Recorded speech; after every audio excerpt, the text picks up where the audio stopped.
हाँ, तो पिछले वीडियो में अपने क्वेश्चन 16 कर लिए थे, वेरी इंपॉर्टेंट है। मैं फिर बता दूं आपको बात, इसके अलावा आपको कुछ नहीं पढ़ना है। पहले इनको लर्न करो अच्छे से, फिर कोई टाइम रहेगा तो एग्जाम टाइम में मैं आपको इंपॉर्टेंट क्वेश्चन प्रोवाइड कराऊंगा। थोड़े दिन बाद में जैसे ही कोर्स कंप्लीट होगा हर चैप्टर का टेस्ट प्रोवाइड कराऊंगा, तो टेस्ट दे देना। दूसरी बात, लाइन टू लाइन है, बुक में कुछ भी छोड़ा नहीं गया है, ठीक है। इतना तो पढ़ लो, महान मूर्तियाँ कुछ ऐसी जो वो कि मैं इसमें इसी में से आएंगे ना ये वो, अरे भाई इतने तो पढ़ लो पहले, इतने लर्न हो जाएंगे। आपको रेगुलर स्टडी करनी पड़ेगी। रेगुलर स्टडी नहीं कर रहे हैं आप, समझ पा रहे हो? रेगुलर स्टडी करनी पड़ेगी, आप नहीं कर रहे हैं। रोज़ाना का एक वीडियो मिल रहा है, बस एक ही तो मिल रहा है, इसको फॉलो करो डेली। जैसा मैं कहता जा रहा हूँ, पूरे 6 सब्जेक्ट पढ़ने वाले हैं अपन, ठीक है, अच्छे से पढ़ो। क्वेश्चन 17 है, what kind of information is given in the legal awareness schemes. यानी अपने एक टॉपिक स्टार्ट कर दिया था कल 16 क्वेश्चन में, 16 में, कि विधिक जागरूकता। एक टॉपिक यूज़ किया था अपने, विधिक जागरूकता, यानी कि लीगल अवेयरनेस। ये वो चीज़ होती है कि जैसे जो गांव देहाती ढाणियों में जो लोग रहते हैं, उनके पास ऐसी गवर्नमेंट की बहुत सारी स्कीम्स आती है जो उनको पता नहीं चलता, समझ पा रहे हो? मतलब वो उनका बेनिफिट नहीं ले पाते, फिर क्या करें? तो उनके लिए गवर्नमेंट ने क्या कर रखा है कि लीगल अवेयरनेस स्कीम चला रखी है।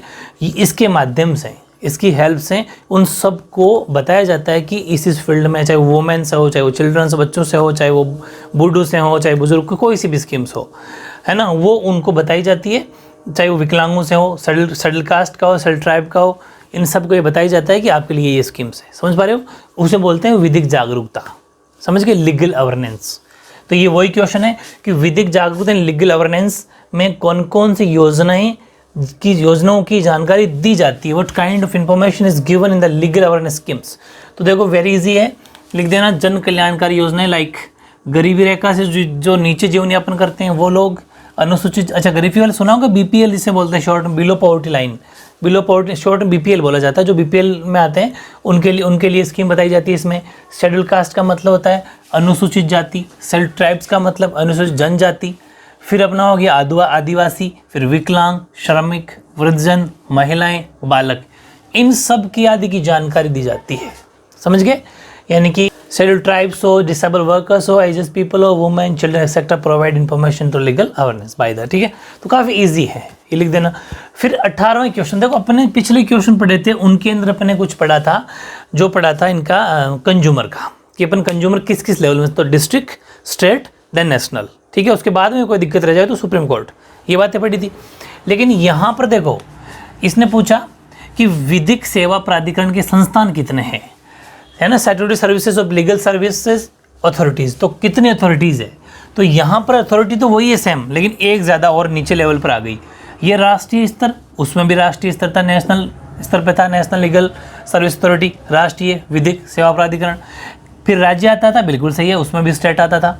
फिर जिला आता था, उसमें भी जिला आता था। लेकिन एक चीज़ जोड़ दी, तहसील। तहसील समझते हो भाई? अपना पहले जिला होता है, जिले में कुछ तहसीलें होती है, समझ पा रहे हो ना? तहसील तो उसे बोलते हैं ब्लॉक स्तर पर, तो ब्लॉक लीगल सर्विस अथॉरिटी, ये चौथी एक और जोड़ी है इसके अंदर, बाकी तो वो सेम ही है। पहले तहसील लेवल पे काम हो जाएगा, देन जिला, फिर राज्य, फिर नेशनल, देश, सेंट्रल गवर्नमेंट तक। ये बातें अपन को लर्न करनी है, 4 लेवल है। एक वेरी इंपॉर्टेंट क्वेश्चन इसी का है कि Rajasthan state legal service authority के बारे में आप क्या जानते हैं, अगर ऐसा क्वेश्चन आ जाए। देखो मैं ऐसे क्वेश्चन नोट्स बनवाता हूँ जो कॉम्पिटिटिव एग्जाम की टच करेंगे। लैंग्वेज एक नंबर है, बस इसको आपको फॉलो करना है कि राजस्थान राज्य विधिक सेवा प्राधिकरण के बारे में आप क्या जानते हैं।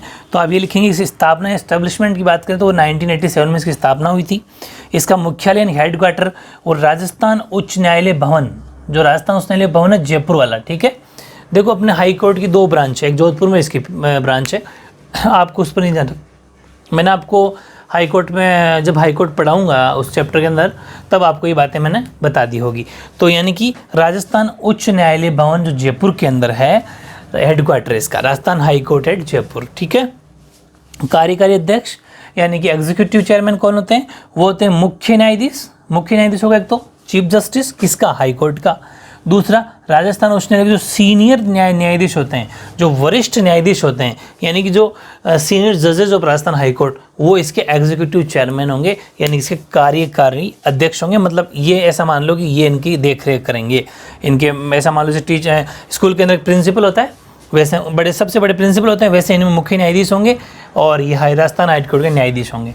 यानी कि मुख्य न्यायाधीश, चीफ जस्टिस और सीनियर जज जो होते हैं जिनको एक्सपीरियंस काफ़ी मैंने बता रखा है उस चैप्टर में, अपने 6 चैप्टर जो पढ़ा था पॉलिटी का, उसमें बता रखा है सीनियर जज कब बनता है। ठीक है, तो ये कुछ बातें हैं वेरी इंपॉर्टेंट। तीनों क्वेश्चन कंप्लीट। हाँ, तो ऐसे नेक्स्ट क्वेश्चन अपने पढ़ा था कि जो विधिक जागरूकता होती है वो अलग अलग जो भी स्कीम लेके आती है वो गरीबों के लिए हेल्प करती है, उन सबको बताती है। अब ये क्वेश्चन भी उसी से रिलेटेड है, ये पूछेगा आपसे एग्जाम में कि what measure have been taken by the government for legal awareness, यानी कि वो कौन कौन से ऐसे सरकार जो है विधिक जागरूकता के उपाय किए गए हैं गवर्नमेंट के द्वारा, कैसे कैसे लोगों को जागरूक करती है वो। तो 2-3 बातें मैंने लिखी है, जिसमें एक तो बहुत इंपॉर्टेंट है, बता देता हूँ आपको। पहला है कि विधिक जागरूकता खुद की एक टीम है, मतलब इसके मेंबर हैं कुछ, ठीक है, वो अपने अलग अलग कैंपों के द्वारा, तो विधिक जागरूकता अलग कैंपों के द्वारा यानी टीम द्वारा विद्यालय, महाविद्यालय एवं सार्वजनिक स्थानों पर विधिक साक्षरता शिविर का आयोजन करती है। यानी legal literacy camps are conducted by the judicial authorities and legal awareness teams in the schools, colleges and public places. ठीक है, वहाँ पर आप देखेंगे खूब सारे शिविर लगा लेती है और वहाँ पर लोगों को जागरूक करती है। स्कूलों में जा सकती है, अपने कॉलेजेस में जा सकती है, और पब्लिक प्लेस जहाँ पर लोग खूब सारे लोग रहते हैं और जगह मिल जाए वहाँ पर भी जा सकती है और लोगों को जागरूक करती है। एक तो तरीका ये है, और दूसरा सबसे इम्पोर्टेंट है वो है आकाशवाणी, दूरदर्शन और कम्युनिटी जो भी रेडियो वगैरह, ये जितने भी, आकाशवाणी आपको पता है जयपुर के अंदर है। आकाशवाणी एक गवर्नमेंट ऐसा मान लो कि साइट है जहाँ से जैसा न्यूज़ आती है ना, वो न्यूज़ के जरिए टीवी पे, एक रेडियो पे भी चैनल आता है इनका, कि आपने सुना होगा वो पहले के ज़माने में रेडियो चलते थे, कि आजकल तो बहुत कम सुनने लगे, वरना वहाँ पर भी आता था कि हम आकाशवाणी इस स्टेशन से बोल रहे हैं, तो वो सिस्टम, उस अकॉर्डिंग दूरदर्शन टीवी वगैरह हो गए, इन सब से लोगों को क्या करते हैं, एक कानून की बात, ये कोई साप्ताहिक कार्यक्रम है, वो प्रसारण किया जाता है, यानी कि द रेगुलर वीकली प्रोग्राम कानून की बात, इट ब्रॉडकास्ट ऑन एयर, मतलब ऑल इंडिया रेडियो, ठीक है, और Doordarshan and community radio on, अब सुनना, ये किया जाता है। अब एग्जाम में क्वेश्चन एक यहाँ से आएगा और वेरी इंपॉर्टेंट आएगा, क्या 100% चांस है कि कानून की बात, क्वेश्चन क्या आएगा, कानून की बात नामक जो कार्यक्रम है वो दूरदर्शन पर या फिर वो कब प्रसारित किया जाता है। तो आप लिखेंगे वो प्रत्येक शनिवार को 7 बजे से 7:30 के बीच में दूरदर्शन राजस्थान के ऊपर आता है, और 5:45 से 6 बजे वो सभी आकाशवाणी केंद्रों पर आता है। यानी कि अगर दूरदर्शन की बात की जाए ना, तो दूरदर्शन राजस्थान इस वाले चैनल पे तो आता है वो 7 से 7:30 के बीच में कानून की बात, और बाकी सभी जो आकाशवाणी के जितने भी केंद्र हैं, आकाशवाणी के केंद्र जो होंगे वहाँ आता है 5:45 से 6 बजे तक। यानी कि 15 मिनट का प्रोग्राम है, यहाँ पर आधे घंटे का आता है और यहाँ पर ये 15 मिनट का आता है, 5:45 से 6 बजे तक। समझ में आ गई कानून की बात, यानी कि कानून की बात प्रोग्राम राजस्थान के अंदर कब से, एवरी सैटरडे 7 से 7:30, और बाकी अदर चैनलों के ऊपर एवरी संडे। अच्छा हाँ, ये ध्यान रखना भाई, यहाँ तो आता है वो शनिवार को और बाकी सभी को आता है रविवार को। हाँ, डे का भी ध्यान रखना, ये रविवार को तो आता है 15 मिनट का, शनिवार को आता है 7 से 7:30 के बीच में।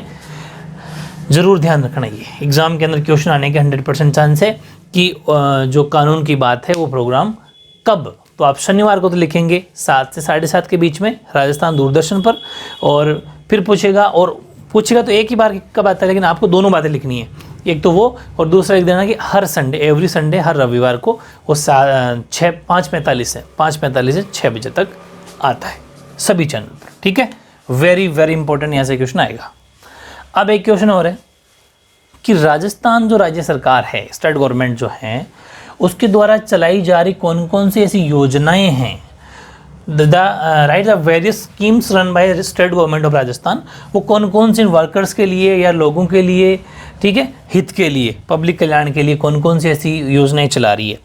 तो पहली है दुर्घटना मृत्यु सहायता। समझ पा रहे हो, देखो 5 लाख रुपए मिलते हैं अगर किसी की दुर्घटना हो जाती है और उसकी डेथ हो जाती है तो, यानी कि हेल्प ऑन एक्सीडेंट डेथ, लेकिन वो रजिस्टर्ड होना चाहिए। जैसे आपने सुना होगा कि उसका तो बीमा करा रखा था, मतलब यहाँ की लोकल लैंग्वेज है, बीमा कराने का मतलब उसने उसके पॉलिसी ले रखी थी, गवर्नमेंट की एक पॉलिसी है एक्सीडेंटल की, वो ले लो।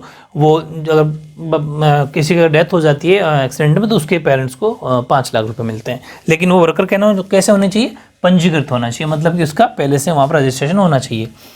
दूसरा चिकित्सा अनुदान राशि योजना, ये भी पंजीकृत होना चाहिए। चिकित्सा का मतलब कि कोई जैसे कोई बीमार पड़ गया है ना, और बीमारी ऐसी है कि मेडिकल गारंटी रिलीफ फंड ऐसी है कि थोड़ी बड़ी बीमारी है, जैसे ऑपरेशन हो गया हो भारी कुछ, तो वो भी अगर रजिस्टर्ड हैं गवर्नमेंट किसी से, अगर उसने बीमा करवा रखा है, अपने लाइफ का इंश्योरेंस करवा रखा है, लाइफ इंश्योरेंस उसने करा रखा है, तो उसको 1 लाख रुपए मिलेंगे। लेकिन वो कैसा होना चाहिए, लाइफ इंश्योरेंस यानी पंजीकृत होना चाहिए, रजिस्टर्ड होना चाहिए। ये मिलेगा अगर आपको बीमारी हो गई हो तो। और फिर है निर्माण श्रमिकों के बच्चों को छात्रवृत्ति। निर्माण श्रमिक का मतलब यहाँ पर कारीगर हैं, scholarship to children of construction worker, जो कारीगर लोग होते हैं ना, जो मकान बनाते हैं, उनके बच्चों को यहाँ पर रजिस्टर्ड मतलब उनको पैसा मिलता है। लेकिन ये सब अलग अलग स्कीम है, इसलिए मैंने इसको सिर्फ हेडिंग लिखना है, क्योंकि किसी को 6,000, किसी को 5,000, किसी को 8,000, वो अलग अलग स्कॉलरशिप है, इसलिए उसको आपकी उतना लेवल की बात नहीं है, सिर्फ हेडिंग लिखनी है कि निर्माण श्रमिकों के बच्चों को छात्रवृत्ति योजना। फिर प्रसूति सहायता योजना, प्रसूति का मतलब डिलीवरी वाली, यानी कि ये मैटरनिटी रिलीफ स्कीम्स होती है जो महिलाओं के लिए ये है, यानी कि 2 deliveries and aid of 6,000 of being provide, यानी कि 2 प्रसव के लिए प्रति प्रसव 6,000 रुपये। बस 2 प्रसव का मतलब होता है 2 बार डिलीवरी, अगर 2 बच्चे होते हैं फर्स्ट टाइम और सेकंड टाइम, जो भी 2 डिलीवरी के अंदर 6,000 रुपये से मिलेंगे। उसके बाद डिलीवरी हो तो उसके पैसे नहीं मिलेंगे, हर डिलीवरी पे 6,000 रुपये आप उनको मिलेंगे। तो ये है, इसके अलावा 4 नहीं है, 2-4 और स्कीम्स है, वो अपन लिखेंगे तब जाके इसका आंसर कंप्लीट होगा। ऐसे नेक्स्ट 5वीं देखो 5th, ये है Rajasthan Vishwakarma non organized worker contributory scheme. जो देखो राजस्थान विश्वकर्मा एक जो अपने होते हैं ना, लोग फर्नीचर का काम करते हैं, खाती जिसे बोलते हैं नॉर्मल, है ना, उनके लिए संगठित कामगार अंशदायी योजना है ये। ठीक है, गवर्नमेंट क्या करती है कि जो रजिस्टर्ड बंदे हैं, जो रजिस्टर्ड वर्कर्स है, मतलब इनमें अलग अलग स्कीम्स होती है, वो उसमें रजिस्ट्रेशन करवाना पड़ता है इनको। ठीक है, तो अगर वहाँ रजिस्टर्ड हैं तो इनके भी क्या है कि पेंशन की योजना है, कि जैसे इनकी कोई एज होती होगी उसके बाद में इनको भी जैसे गवर्नमेंट पेंशन मिलती है, वैसे भी इनको मंथली पेंशन इनको भी दी जाती है। ठीक है, और फिर दूसरा मातृत्व लाभ अधिनियम। देखो मैं फिर बता दूं कि अपने टोटल 8 लिखी है, उनमें से कोई 1-2 के बारे में मैंने लिखा है और बाकी सिर्फ हेडिंग।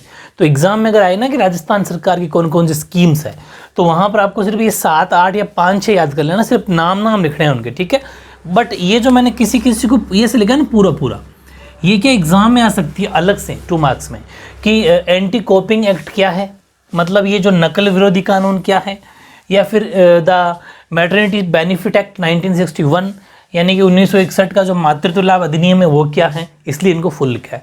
बाकी अगर एक क्वेश्चन आ जाए 2 मार्क्स में तो आपको सिर्फ हेडिंग लिखनी है। ठीक है, ओके। तो छठा पॉइंट है मातृत्व लाभ अधिनियम 1961। इसमें क्या आता है कि जो इसमें भी रजिस्ट्रेशन करवाना पड़ता है महिलाओं को। अगर वो जैसे कोई महिला काम कर रही है, वर्कर है, और उसकी डिलीवरी हो गई, मतलब बच्चा होने वाला है, तो उस बच्चा के होने वाले से मतलब 9 मंथ जो पीरियड होता है, टाइम पीरियड, उससे 6 सप्ताह पहले उसको छुट्टी मिल जाएगी। और जैसे डिलीवरी हो गई, बच्चा हो गया, उसके 6 सप्ताह बाद तक भी अवकाश पाने का अधिकार है, मतलब उसकी मजदूरी काटी नहीं जाएगी। 6 सप्ताह तो पहले, 6 सप्ताह मतलब लगभग 42 डेज हो गए, 42 या 45 डेज हो गए, क्योंकि ऐसे दिया जाता है 45 डेज समथिंग दिया जाता है। और 45 डेज मान लो आगे 6 सप्ताह बाद में उनको छुट्टी दी जाएगी विथ मतलब उनके पास जो भी वेजेज होगा, मतलब जो इनको मनी मिलती है, कैश मिलता है, वो उनको मिलता रहेगा, काटा नहीं जाएगा। ठीक है, पैसे नहीं काटे जाएंगे। फिर छठा बाल विवाह प्रतिषेध योजना 2006, ये तो सब जानते होंगे। चाइल्ड मैरिज प्रोहिबिशन एक्ट 2006, 21 साल का लड़का 18 साल की लड़की, अगर इससे पहले कोई शादी हो रही तो कानूनी विरोध किया जाएगा उसका। फिर है नकल विरोधी कानून, यानी कि ये ध्यान रखना आप खास तौर से, है ना। एंटी कॉपिंग एक्ट है, ये चीटिंग करना बहुत गलत है। अगर चीटिंग करते पाए जाते हो तो एक एक्ट है हमारा राजस्थान पब्लिक एग्जामिनेशन एक्ट 1992, 1992 में बना था। ये 1992 में एक एक्ट बना, कानून बन गया, जिसके अनुसार आपको 3 साल की जेल हो सकती है, 3 साल की सजा का प्रावधान है। जेल इन सेंस कि 3 साल तक आप पढ़ाई नहीं कर पाओगे। जैसे अगर 10th में चीटिंग करते हो तो नेक्स्ट 3 साल तक आप 10th का पेपर नहीं दे पाओगे। ये कुछ रूल होते हैं। ठीक है, तो चीटिंग अपन को कभी करनी नहीं है, क्योंकि अपन तो इतना शानदार स्टडी कर लेंगे तो जरूरत क्या है। ओके, फिर नेक्स्ट क्वेश्चन है सूचना का अधिकार कानून देश में कब लागू हुआ? तो 13 अक्टूबर को ये लागू हुआ था। ठीक है, when did the right to information act come into effect in the country? हमारे देश में 13 अक्टूबर को सूचना का अधिकार। ये अब देखो वहाँ टॉपिक खत्म हो गया, नया टॉपिक स्टार्ट हो गया। अब राइट टू इन्फॉर्मेशन मतलब हम किसी भी चीज़ की इंफॉर्मेशन ले सकते हैं, ये हमारे कानून है। कब हुआ? 13 अक्टूबर को ये पास हुआ बिल। ठीक है, और अब जो क्वेश्चन है वो बहुत ही इंपॉर्टेंट है ये वाला। अभी हालांकि मैंने इसका आंसर पूरा नहीं हुआ है, अभी स्पेस कम था तो एक ही पॉइंट लिखा है, इसके 4-5 पॉइंट लिखेंगे 100%। ये वेरी वेरी इंपॉर्टेंट एग्जाम आने के पूरे चांस है। सूचना का अधिकार 2005 द्वारा नागरिकों को कौन कौन से हक या अधिकार दिए हैं? What right have been given to citizen by the right to information act 2005। Very important है कि हमें सूचना का अधिकार 2005 मिला तो हमें उसमें क्या क्या अधिकार दिए।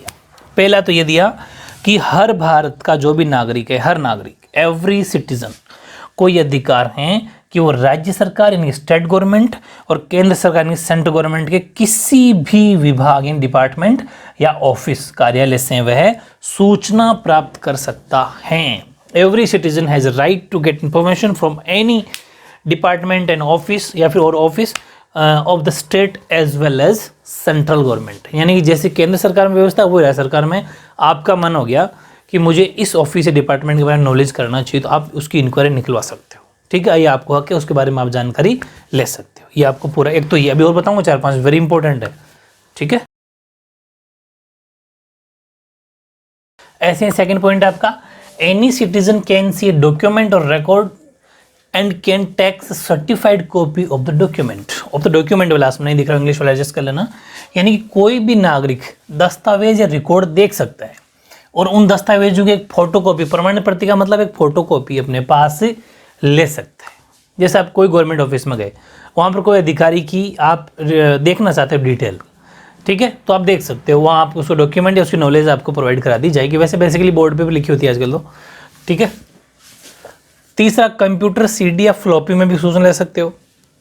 अगर आपको इन्फॉर्मेशन चाहिए एक सीडी की फॉर्म में कि मुझे एक सीडी मिल जाए या फिर फ्लॉपी मिल जाए तो भी आप ले सकते हो उस रिकॉर्ड को, उस जानकारी को। ठीक है, यानी कि कागज पर रिटर्न फोटोकॉपी की जरूरत नहीं है, सीडी या फ्लॉपी के अंदर भी आप जैसे किसी भी उनको बोल दो कि भाई इसके अंदर डाल के दे दो तो ले सकते हो।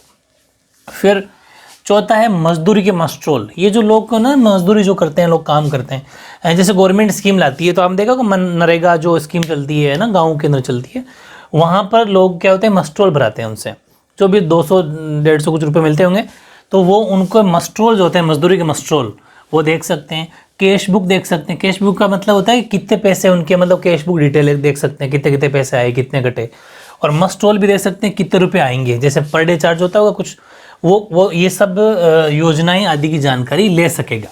Right to know the way of muster roll, log took standards, ये लॉग टुक लुक टेंडर्स भी होते हैं, प्लान्स ऑफ कैश बुक, अब 1-2 लिख देना, मस्ट्रोल और ये प्लान ऑफ कैश बुक लिख देना, इन दोनों की वो जानकारी ले सकता है। कौन? मजदूर।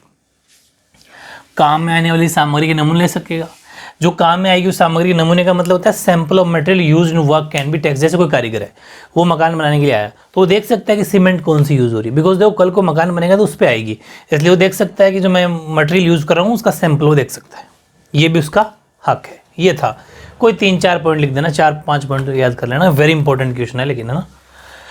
अब एक क्वेश्चन है कि आप सूचना प्राप्त करोगे कैसे? वेरी इंपॉर्टेंट, सूचना किस प्रकार प्राप्त की जाती है? How can the information to be obtain? इसके 8-10 पॉइंट है, सीधे सीधे फैक्ट, डायरेक्ट याद करो। ठीक है, तो यहां से अपन लिखेंगे कि कोई भी नागरिक जो सूचना लेना चाहता है उसे निर्धारित प्रपत्र पर आवेदन पत्र देना होगा और आवेदन पत्र के साथ में 10 रुपये नकद या फिर पोस्टल ऑर्डर होता है ना 10 रुपये का, वो जमा कराने होंगे। सबसे पहले अगर आपको किसी की सूचना लेनी है तो करना क्या है कि any citizen who wants to get some information has to apply in the mentioned from 10 rupees with the application form will be deposit as cash या फिर postal order। ठीक है, कैसे भी करवा सकता है। फिर ये तो चलो ये आपको लिखना है। इसके बाद में पहला पॉइंट है कि आपको करना क्या है कि अगर आपकी सूचना जो आप ले रहे हो, इन्फॉर्मेशन जो ले रहे हो, वो अगर बड़े आकार के कागज़ की नकल की हैं तो आपको फिर ज़्यादा राशि देनी पड़ेगी। मतलब अलग का मतलब ये होता है कि 10 रुपये से ज़्यादा या कम देनी पड़ेगी। ठीक है, कोई वो मतलब आगे पीछे हैं वो आपको अलग राशि देनी पड़ेगी। कि the information is copied from a large size paper then extra amount will be charge. यानी आपको अलग से एक्स्ट्रा चार्ज देना पड़ेगा, 10 रुपये से ज़्यादा देना पड़ेगा।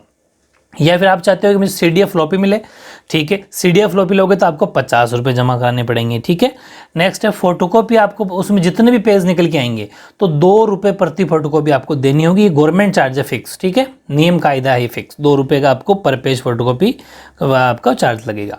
फिर रिकॉर्ड या दस्तावेज देखने अगर आपको तो आप 10 रुपये जमा कराओ और 1 घंटा तक उस रिकॉर्ड को देख सकते हो। आप ये चाहते हो कि मैं सिर्फ देख के आ जाता हूँ, लाने की ज़रूरत नहीं है, तो कोई बात नहीं, 10 रुपये आप जमा करा दो, आप उसको 1 घंटे तक निःशुल्क रिकॉर्ड को देख सकते हो। और उसके बाद में अगर देखना चाहते हो नहीं मुझे अभी 15 मिनट और देखनी है, तो हर 15 मिनट के आपको 5-5 रुपये देने होंगे, आगे से आगे देखते रहना, ठीक है। फिर आवेदन के 30 दिन के अंदर आपको सूचना प्राप्त, अगर आपको जैसे चाहिए कि मुझे आपने जैसे 10 रुपये का वो पोस्टल ऑर्डर लगा के आपने वो आवेदन का फॉर्म भर दिया, ठीक है, इन्फॉर्मेशन का, तो आपको 30 दिन के अंदर सूचना मिल जाएगी, ठीक है, ओके, ये ध्यान रखना। 30 डेज़ के अंदर आपको information will be given under 30 days.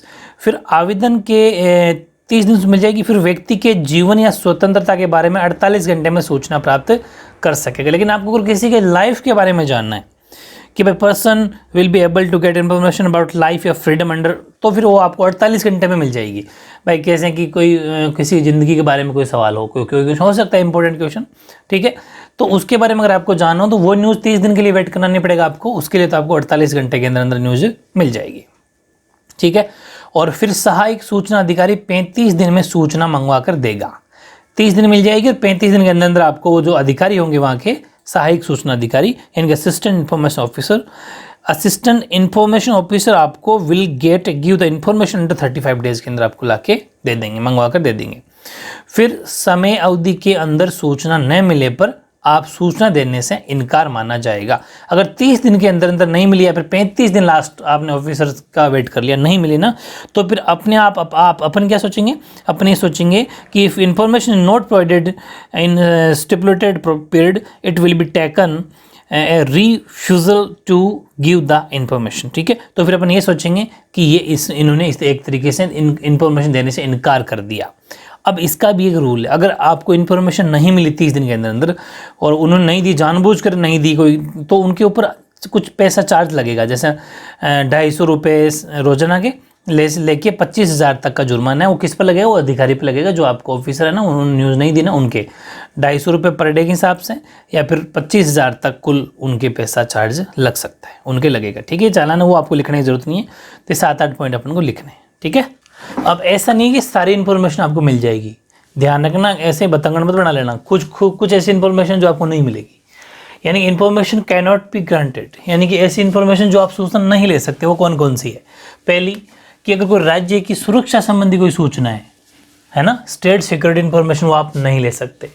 दूसरी, सुरक्षा रणनीति, विज्ञान और आर्थिक मामलों के गोपनीय कोई न्यूज़ हैं, भाई जैसे हमारे कोई confidential information on security strategy, science या इकोनॉमी एफर्ट्स कोई बारे में अपने कोई प्लान कर रहे हैं जो गुप्त है, मतलब कि जो गोपनीय है, वो भी आपको नहीं बताया जाएगा, क्योंकि ये जो भी देश के लिए मुद्दे हो, जो भी हमारे राष्ट्र के लिए मुद्दे हो, जो हमारे राज्य के लिए डेवलपमेंट के लिए जो मुद्दे हो, उन पर आपको नहीं बताया जाएगा, ठीक है।